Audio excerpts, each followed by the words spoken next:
তাদের ছেলে নাই এই মুহূর্তে। কে মেরেছে? পুরো বাংলাদেশ দেখেছে, পুলিশ মেরেছে তাকে। পুলিশ, ছাত্রলীগ, যেই লীগই হোক, যে মেরেছে তাদেরকে সোজাসুজি জনগণের সামনে এনে ক্রস ফায়ার করতে হবে। আমি আগেই বলেছি আমি কোনো দলের না, আমি নিরপেক্ষ। আমি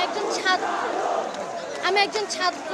আমাকে শিল্পীর জায়গায় বলতে চাইলে বলতেও পারেন, কারণ আমি যে কোনো না কোনোভাবে দেশের সেবাই করব ভবিষ্যতে।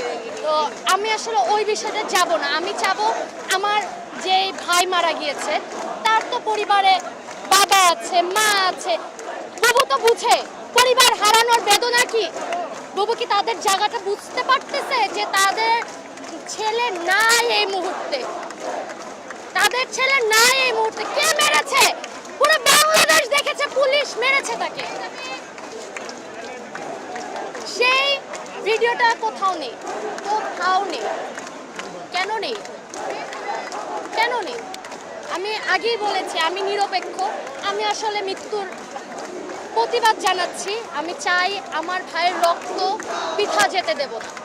আমাদের এই কোটা আন্দোলনকে পুঁজি করে যারা সহিংসতা সৃষ্টি করেছে তাদেরকে অবশ্যই বিচারের দাবিতে আনতে হবে, বিচারের জায়গায় আনতে হবে।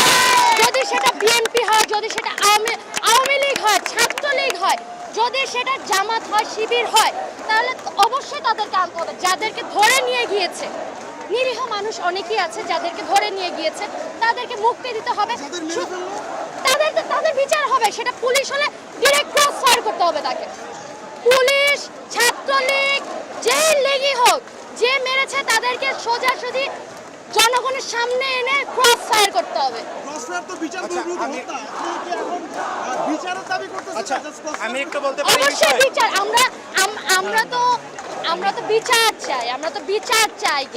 আমরা ওদের মৃত্যু চাই। কারণ আমার আবু সাইদ ভাই, মীর ভাই, রাফি ভাই, রাতুল ভাই পরিবারের যে কষ্টটা তারা পেয়েছে সেই একই কষ্ট তাদের পরিবারকেও আমি দেব।